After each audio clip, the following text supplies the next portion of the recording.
Would you ever give a hitchhiker a ride, even if they were a seemingly harmless young woman? But what if there was more to the young woman than what meets the eye? Today, we test the believability of Resurrection Mary.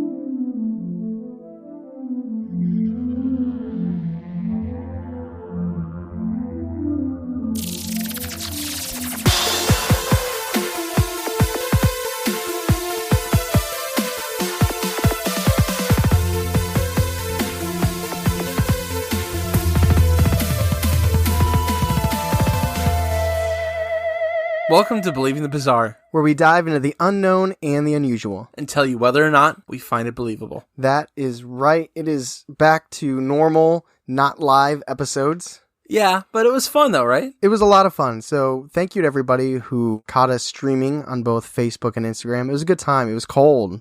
Yes, it was. I don't think it came out, but my teeth were chattering. Very cold. Also, shout out to Alex and Nick who helped us carry stuff out. Same Nick from the story, the multiverse story, Yeah. multi-universe story. Mhm. Also, let's just keep the shout outs rolling. I want to give my coworker Corey a shout out because I totally had a whole topic planned and researched and written out. And before I was leaving work, they're like, "So what are you guys doing tonight?" I was like, "Oh, I got to do a little research for the blah, blah, blah, blah." And he was like, "Oh, you should look into this." I was like, "What's that?" And he gave me like a little teaser for it. And I went home and I looked it up. I was like, "Oh, this is the topic," which was Resurrection Mary. So, yeah, that's what we're doing. Also, thank you everybody who asked about my sleep schedule after posting about that on Instagram. Did I appreciate it? Yes. Have I gotten more sleep? Not really. That's just how you've been like that since college. So, just as my coworker Corey this is a Chicago story, so I have to ask. Chicago deep dish pizza or New York? Man, I know it's not like the most prolific question, but I think about that probably more than I think about most questions. Do you have an answer then? I like them both. Okay. Yeah, I like them both. Okay, then let me ask you this. Chicago style dog, which is the yellow mustard, onion, sweet pickle relish, pickle spear, tomato wedge, sport peppers, and celery salt, or the Coney dog? Which do I have to explain the Coney dog? I'll tell you what. I think all hot dogs should be thrown in the garbage. Ooh. So, there you go. Why is that? I don't like hot dogs. You don't like hot dogs? No. You don't like they take the meat and then they take the rejected meat of the rejected meat and then they put that in like a cylindrical. And then you put it in a bun. And you cover it with sauces so you don't taste it. That's the real horror story. Forget about all this stuff. But I'm a vegetarian. I say you're vegetarian. Sean. Anyway, so let me put you in the scene. And by put you in the scene, I literally mean you in the scene. So you're driving around Chicago, right? You're having a good time. Maybe thinking about, catching a game, watching LeBron destroy the Bulls, catch him show at the Metro. Going to the Bean. Yeah, go to the Bean. That's what the Bean. tourists do. See my good friend Sam. Shout out Sam. As you're driving, you see this young, maybe 18, maybe 19-year-old woman. She's got blonde hair. She's got blue eyes. She puts her thumb up. And you, a well-intentioned young gentleman with a sweater vest and a soft part in your hair, you pull over. She gets in. And you ask her where she needs to go. And she says, down Archer, which is a road in Chicago, by Chicago, near Chicago. And you're like, cool. So let me ask you, Charlie, if you pick up an attractive, female hitchhiker, Steph's out of this example. Sorry, Steph. You'll be back in like 30 seconds. But right now you're out. What would you say to her? How would you break the ice to this female hitchhiker? I mean, I'm pretty awkward, but my first question, I guess, would be like, so why are you hitchhiking? Like, how tall are you? What's your zodiac sign? Okay, but so you ask her, why are you hitchhiking? Yeah, okay, but she ignores you. So then you have some downtime. And then, so what do you say next? It's awkward how you ignored me. So, why are you hitchhiking? Okay, but even more awkwardly, she's still ignoring you. This is literally your last chance. What do you say? No, it's too late. Okay. It's too late. Because as you approach Resurrection Cemetery, she tells you to slow down. Okay. You're perplexed. But you do as you're told. And then, without stopping, without opening up your door, she's gone. Oh, she didn't open the door? And that is the legend of Resurrection Mary. She didn't open the door? Right. So basically, Resurrection Cemetery, it's in Justice, Illinois. It's a few miles southwest of Chicago. And people driving along Archer Avenue will see this woman, and she'll be hitchhiking, and they pick her up, And I mean, we'll get to different sightings. It's not always the same as I told you. That'd be kind of interesting if it literally always played out step by step. Like what it would be more mechanical. Yeah, they'd probably be a little bit more smooth. But Steph's back now, so you're good to go. She's normally dressed in like a white party dress. You know, always the blonde hair, the blue eyes. Some people say she wears a thin shawl, dancing shoes because she loves dancing. And she typically wants to get let out at Resurrection Cemetery. Oh, why? We'll get to that. So let's break down really quick. What is Resurrection Cemetery and who is Mary? So let me get through this really quick. Resurrection Cemetery, it's a Catholic cemetery, obviously near Chicago. It's one of the largest cemeteries in North America, like literally almost 550 acres. It's shaped like a triangle, many, many graves, over 150,000 graves. There's some mausoleums. Basically, it's a big Catholic cemetery. You with me? Have I lost you? All it says on their gravestones is if they prefer the Coney dog or the Chicago style. They're all Chicago Just style. says go Sox. Is that a Chicago team? Okay. Yeah, or it would say Cubs. What they did is it said Sox, and until 2016, then they scribbled it out and said, Cubs. Now let's get to who is or who supposedly was Mary. And I'll be up front. There's no clear, this is who Mary was, and this is how it went down. It's all hearsay. So let me just break down the generally accepted background history of Resurrection Mary. First name Resurrection, last name Mary. So the story goes that Mary was enjoying a nice evening with her boyfriend dancing at the O. Henry Ballroom, or it's O.H., I don't know. I'm going to say O. Henry Ballroom in the 1930s. Like O'Charlie's? Yeah. Well, no, there's an H. Oh. Like O.H. Oh! And then they would Apostrophe. say I-O, but they're not. Yeah. They say Michael and then Jordan. So it's now called the Willowbrook Ballroom, I guess, in Willow Springs, Illinois. Change names. Yeah, after this happened, there's bad publicity. They're like, oh man, we gotta change this to Willowbrook Ballroom. I actually kind of like the name of that. Willowbrook? Yeah, which this ballroom was a 4-minute drive from Orchard Road. Resurrection Cemetery. It's about 20 minutes southwest of downtown Chicago for reference as well. At some point in their lovely evening at the ballroom, Mary and her boyfriend got into an argument.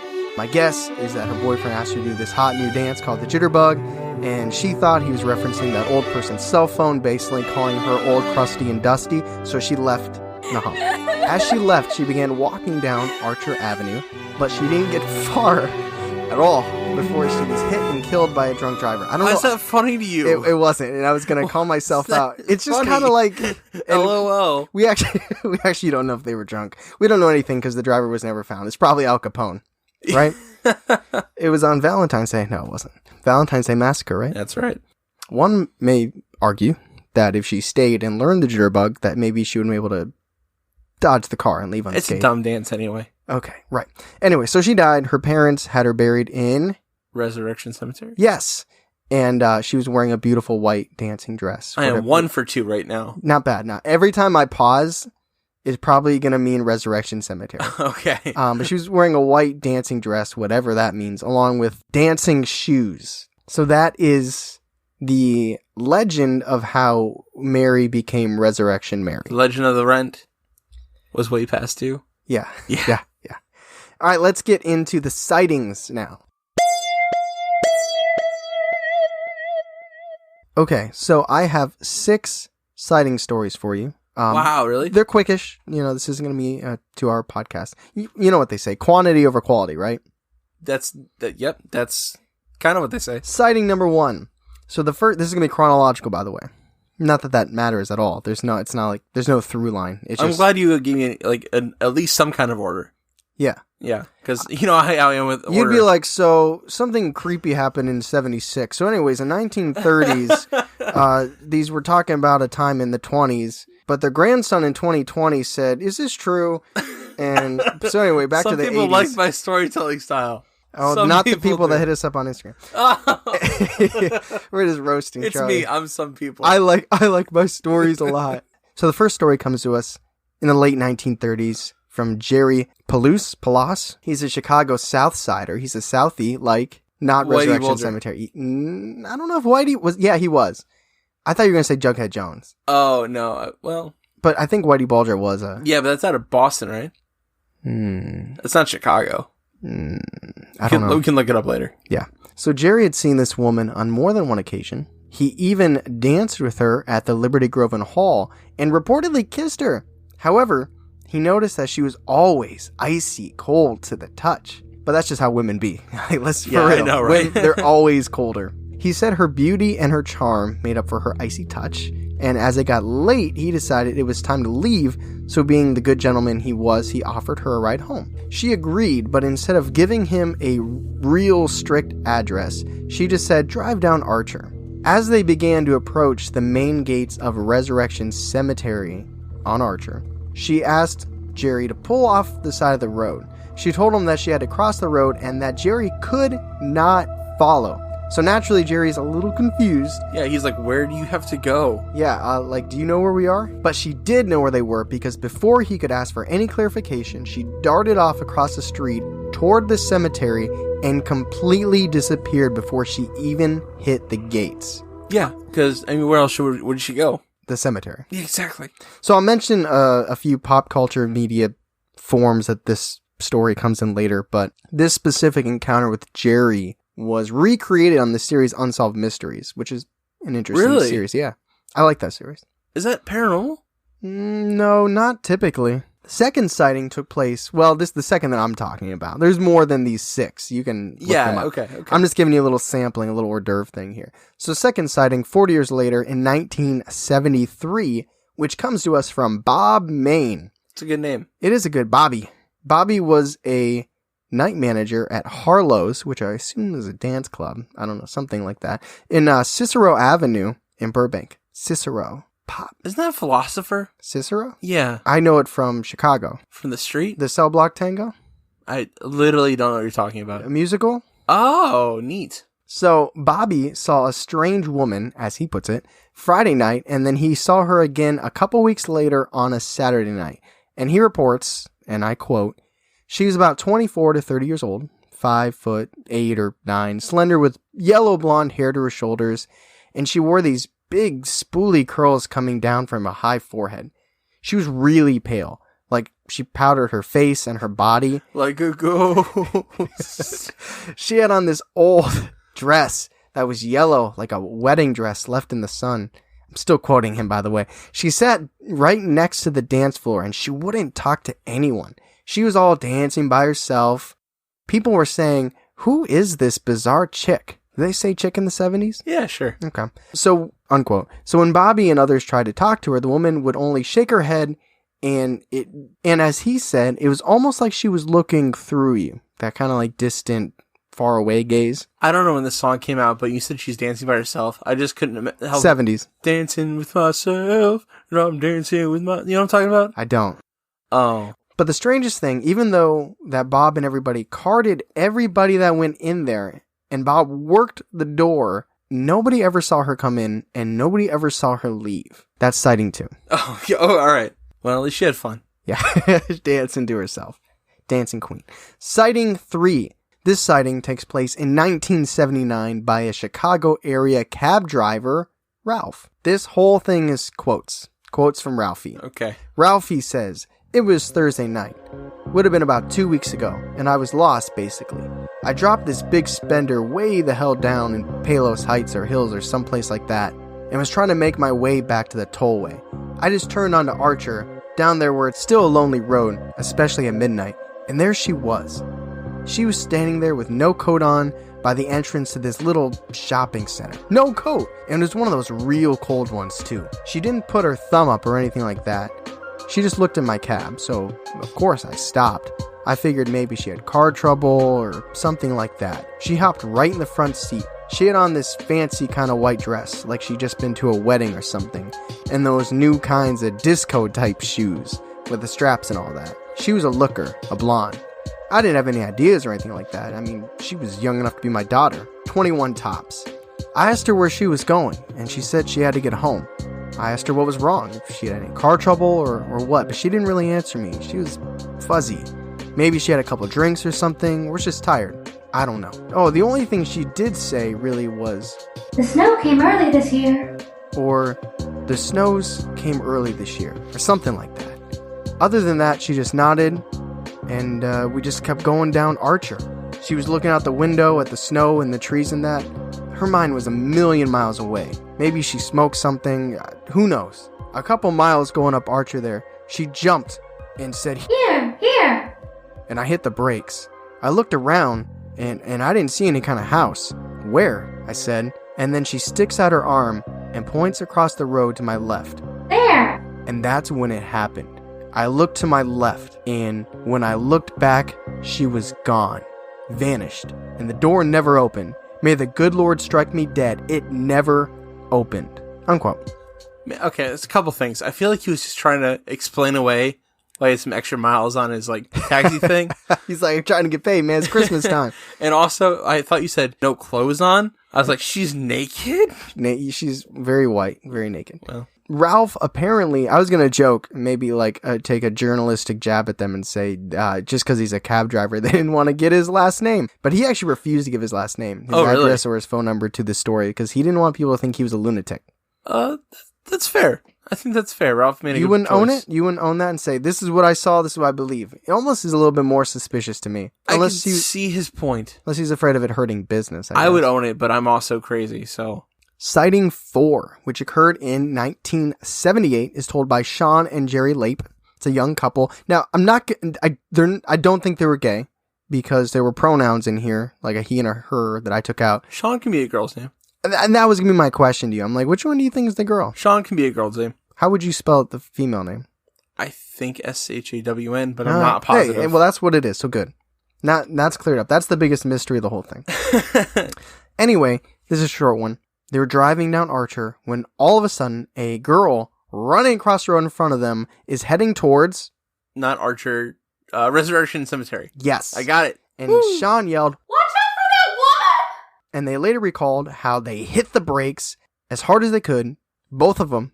The other person probably shoved their foot across the middle, also hitting the brakes. Or it was one of those cars where you learn how to drive in. So there were two sets of brakes. He takes that on his dates. Yes. So they don't really both hit the brakes. The car hits the brakes. Yeah. But they both know there's no chance. They are hitting this woman. Yeah. And in his mind, he's like, I don't know how to explain this, but I'm not going to try to figure it out. Yeah. In that split second, that's exactly what they were thinking. And as they braced for the impact, they saw the car cut right through the image of this girl who began rapidly melting away until there was nothing more than a soft blur on the side of the road before completely disappearing. He's like, thank God I'm not going to jail forever. I know. The passenger was terrified and freaked out, and the driver was like, whew, man. I assumed the guy was driving. I just did that. I hope... That's a little sexist. I know. Well, at least I'm aware. I hope every person for the rest of my life that I hit is a ghost. Me too. Chandra. It's short for Chandra. Oh, is it? I think so. That's what it would be. Chandra. Is that a 70s name? Oh, it's a very old name, yeah. Okay. Let's get out of the 70s and let's jump to the 80s with sighting 5. It's a dude named Nick. Nick was just coming home when he reached the gates of... Why do I want to say Archer Cemetery? Resurrection Cemetery. Yes, I knew that. Oddly, he noticed a black object up in the road in front of his headlights. Like that, where you can see it, but your headlights haven't hit it yet. Like that weird time where your car's just almost there, but it's not there. Between the gates and the mausoleum, his headlights finally came up and it hit this figure, which he identified as a girl with a long, flowing white dress. He said, and I quote, "She walked right up to the end of the road. Then she walked right into the middle of my lane. I could see her clearly. She was walking very slowly, and I took my foot off the pedal so my car could begin to slow. She walked to the median strip, hesitated for a minute, and that's when I passed her. She had her palms kind of turned up. I don't think she was wearing any shoes. I thought at first it was a kid pulling a prank, but it was just way too dark, way too desolate. There was nobody else on the road. And she walked right out there in the middle, a short-haired blonde girl with this flowing white dress, her hands outstretched like that. It was creepy." She said, "Do you have any change, sir?" I was thinking it was kind of like inviting to dance. Like, will you dance with me? Like her? No, her, with her hand up. Oh, okay. You know what I mean? Like, you're Interesting. inviting somebody to dance with you, Yeah. right? Because she's Why a didn't big she have hit. shoes on, though? That's weird. You think she gets sick of getting hit by cars? Not that she got hit there, but I mean, how many people haven't? Like, how many people really think they killed somebody so they just don't say it? There's a lot of hit and runs out there. Especially on Ironically, how she died as well. That's sad and true. The sixth and final sighting for this podcast also occurred in 1980. Tony, who was the article I took this from, was emphatic in saying he was a non-believer, I guess, in paranormal stuff, unless he just, I don't believe this, I don't believe that. He's like, I don't believe in milk. Nope. I don't believe in women. I don't believe in anything. He's about to believe in women. I don't believe in my son. Come on, Dad. So Tony was taking a drive south on Archer after leaving a softball game on that Friday night. So he must have just completely not believed in anything he was seeing during that softball game. No. As he continued driving down Archer, he saw a girl standing on the side of the road with a white dress on. He stopped the car and asked the girl if she wanted a lift. And the girl said, "Hell yeah, but just so you know, I'm a ghost." What'd she really say? I'm just kidding. She said sure, and she got it. She asked him to take her down Archer. So he, kind of like the first person, tried to draw her into a little bit of a conversation, but like most guys, failed at every turn. Each question was answered with, "Just take me down Archer." Whoa. That could be a... How are you doing today? Just take me down Archer. You wanna make out? Just take me down Archer. Now, this is true. He said to her, "You look like Resurrection Mary, but I know there's no such thing as Resurrection Mary. I don't believe in nothing." However, she had no response to this and basically left him on red. So despite his failed attempts, and keep in mind, Tony's a dude, he still tried working on that thing, and he tried to take her to Chet's Lounge? Shay's Lounge? C-H-E-T. Chet, Shay, Shay, Shay's Lounge. He asked her if she'd like a drink. Still no response. He's not even getting the just go down Archer anymore. Now, it's important to note that from the stoplight at 63rd and Archer where he was at, until he got past the main gates of Resurrection Cemetery, his foot literally never left the gas pedal. He claims he was going 45 miles per hour, continually, never slowing. So he mustered up all the testosterone he had left in him, and he made one last attempt to get the girl to open up when suddenly she was no longer there. Never stopped, never opened the door, again, just completely vanished from inside the car as soon as he got close to Resurrection Cemetery. So I'm going to end the sighting section on this creepy note. There's a Chicagoan, I don't know if that's what they say, Chicagoan, Richard Crowe, who likes to study and collect paranormal stories. It's a great name. Yes. It is actually a really good name, Richard Crowe. And he says that Mary's physical appearance has remained constant over the years, but it appears that her mental state seems to be deteriorating. Oh, that's creepy. Lately, Oh, I don't like that. Lately, Crowe says, the reports I've gotten seem to indicate Mary's on the verge of a breakdown. She's reportedly jumping in young men's cars when they're stopped for a light on Archer, and she's just been absolutely incoherent. She acts hysterical as they ride along, then jumps out, always at the cemetery. Oh, that's really creepy. It is, you don't often think about a ghost aging. No.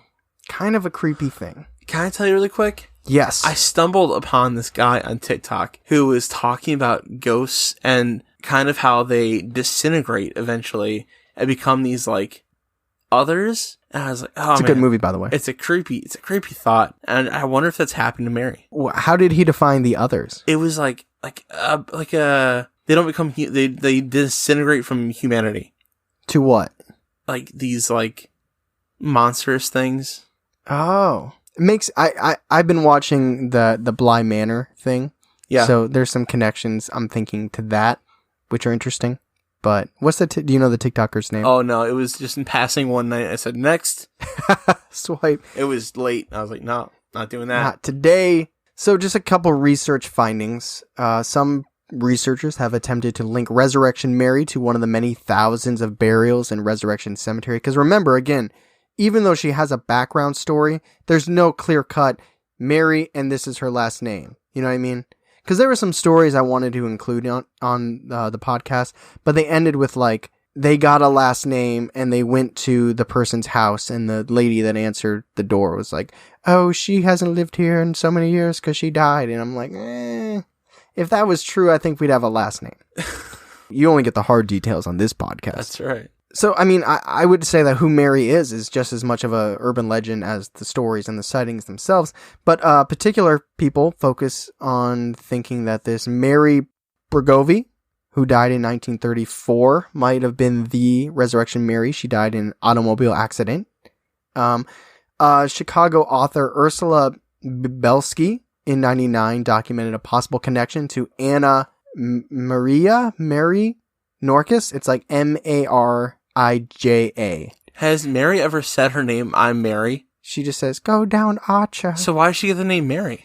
Probably because it's a basic-ass name for a basic-ass hitchhiking ghost story. That's interesting. She cut to Mary in 2020. She's got like Starbucks and Chipotle. So before we get to the discussion, a couple quick thoughts on hitchhiking. Because I found this interesting. This was one thing that kind of jumped off the story for me. Because hitchhiking in itself is kind of an interesting thing. Because there's a fear with hitchhiking. And I mean, and I don't mean the hitchhikers. I mean people picking up hitchhikers. Now, some of it obviously has to do with like horror movies and stuff like that. And just kind of putting yourself in a dangerous or a vulnerable situation. Have you ever given a ride to somebody you did not know at all? No, like I've never met them. No, like Yeah. I think I gave a ride to some girl from class once in college, but that's not the same thing. I literally picked a dude up who asked, like, well, can you give me a ride here? And I did it when I was at University of Akron. Did you really? Yeah, and it was, I mean, he was nice. It was okay. He was a little off. I took him to the McDonald's because it was 24/7. Because he asked you to take you somewhere. But I'm alive to tell the story. But it's interesting. So there's a book called Roadside Americans, The Rise and Fall of Hitchhiking in a Changing Nation by American historian Jack Reed. What he believes basically is that the rise of individualism in the 80s kind of led people away from hitchhiking, which individualism is a moral stance. It's basically like the outlook that emphasizes that the moral, like what is the moral worth of an individual. Basically the togetherness, the community ethos that like the 70s and the 60s had, it's kind of gone. Like the hippie vibe thing. Now everybody's kind of looking out for themselves. Mm-hmm. Which is interesting. I'm going to get mines. Yeah. Yeah. It's kind of like, well, I'm not going to stop for you because that'll make me late. I'm busy. I'm going somewhere. And that's all on top of like the vulnerability and the safety thing. Mm-hmm. It's not kind of like, oh, that's a fellow citizen of my country in my neighborhood. I'm going to help them out. That community, which is a very, very quick thing I'm going to touch on, kind of where our country is right now. I don't want to get into that, and I'm definitely not getting political anything with sides. I just mean that it is kind of looking this up and researching this, because I was pretty much going like, why do we fear hitchhikers? Yeah. And it was just kind of interesting beyond just the vulnerability of picking a random person up in your car. And I just think it's interesting how it kind of has led to this point now where really feel as divided as we've been in a very long time. As a comic, when I was doing comedy, I had a bit about not stopping to help somebody with their tire, but like, I'll get you next time.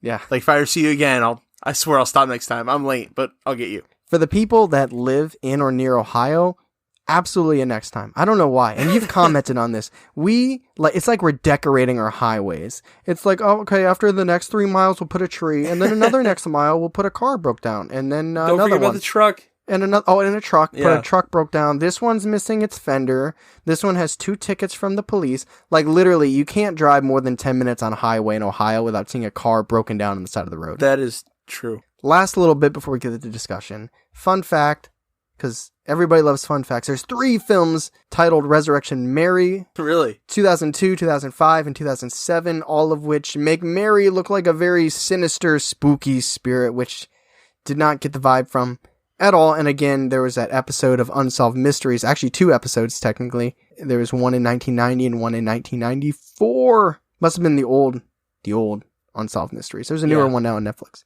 I've started watching it. It is good. Okay, good. I use it as background noise. But from what my ears pick up as I'm doing real work, it sounds great. Now, let us discuss. All right, we got Mary, we have hitchhiking, we got ghosties, we got unsolved mysteries. Where is your mind at with all of this juju? An Unknown Mary sounds like an awesome band name. Unknown Mary. No, An Unknown Mary, like nobody's gonna say that right ever. I know. An unknown, dude. Put not anonymous, anonymity. Is that right? Yeah. An unknown Anonymity Mary. That would Anonymity Mary. Oh my god. That'd be kind of cool. That's the name right there. Yeah.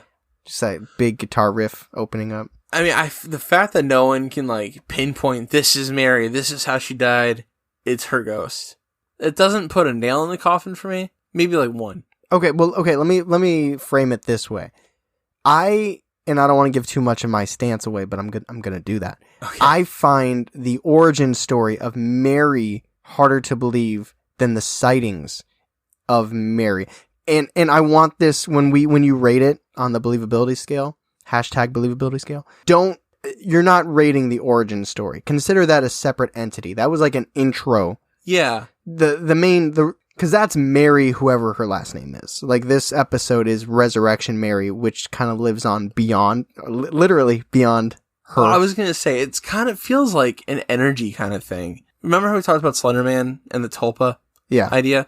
It kind of feels almost like the city of Chicago knows Resurrection Mary, and it's kind of become, maybe there was a spirit at one point, but maybe it's evolved to kind of fill this, I don't want to say need, but like, place. I personally don't see it like that. I feel like this is a real entity that is existing over time. It was kind of like when you believe or you hear about a ghost reliving its final hours. That whole theory, this seems to perfectly encapsulate that. It's like it's got the same outfit, the same location of the Chicago area, doing the same thing, the dancing shoes, the dancing, like, it literally is just replaying itself over and over again. Like, just trying to get home. The repetition, getting home, going to where she was supposedly buried, the same dress, the same hair color, always guys, because she got in an argument with her boyfriend. That's right. Did they ever name him? No. Okay. No, absolutely not. Just curious. Unbelievable. I also really like the idea that this ghost is losing its mind because it's aging. That's creepy. Yeah. So I don't know why that sends shivers down my spine. It was. That's why I wanted to include it at the end. That was one of the creepier details because it's an interesting story. It's definitely a bizarre story. It's not really a scary story. There's gonna be one creepy dude out there that's like, so you're telling me if I drive down this road, I get to talk to this girl? Like, I can make time to go to Chicago over the weekend. Just to talk to a girl you get practice in. Yeah.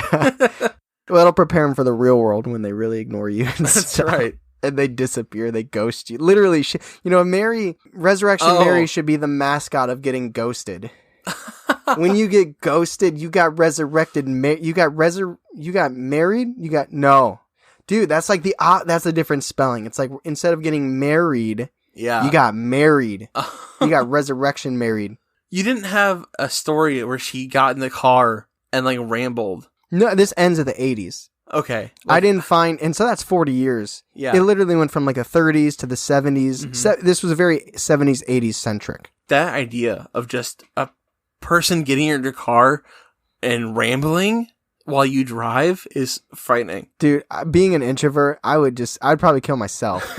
I'd probably just break my own neck. I'm like, if I were to pick up a hitchhiker, like, the least talking, the better. Oh, yeah. But also, like, imagine, like, this ghost is going off, but you don't know it's a ghost.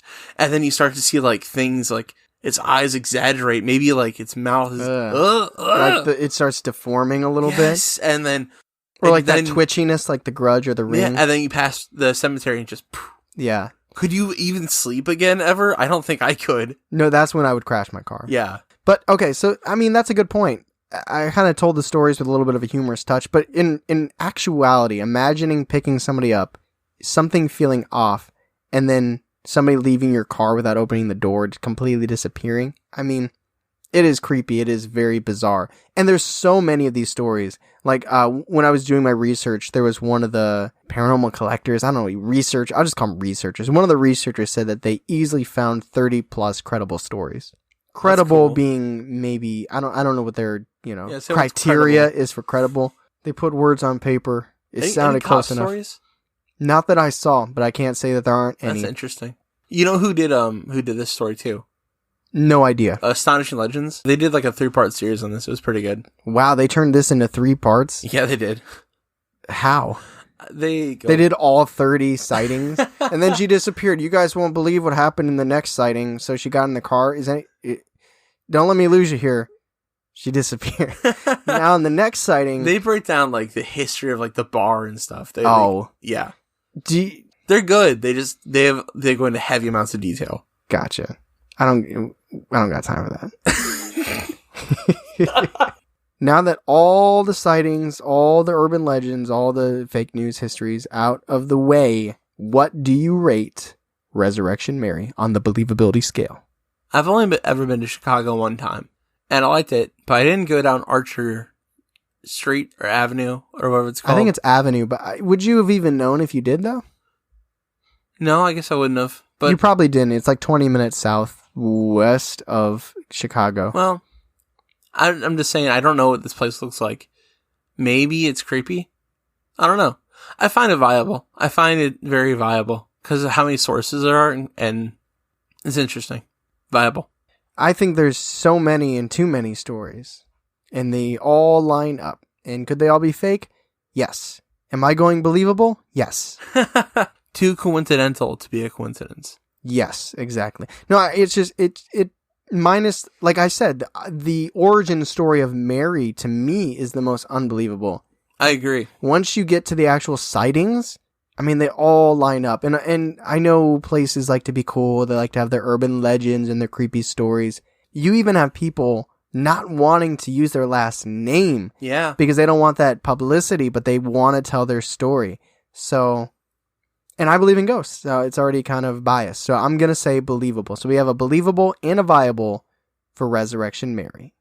So that is our episode on Resurrection Mary. Again, thank you, my coworker, Corey. Yeah, Corey, thank you. For suggesting the story, because I, who don't listen to Astonishing Legends, has never heard of it.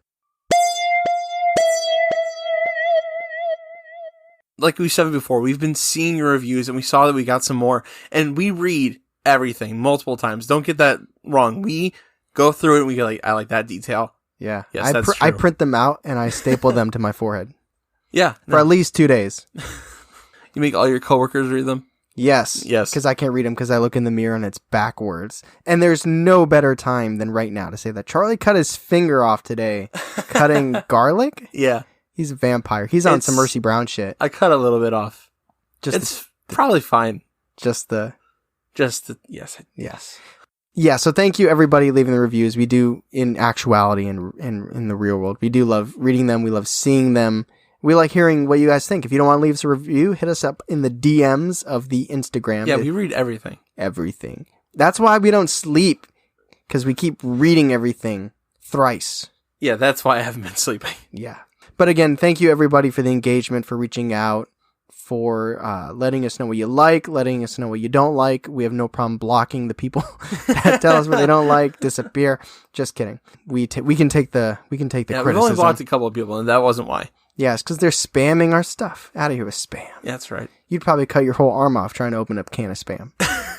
Anyway, thank you for listening. I'm Tyler. I'm Charlie. And catch us next week on Believing the Bizarre. A podcast as bizarre as you are.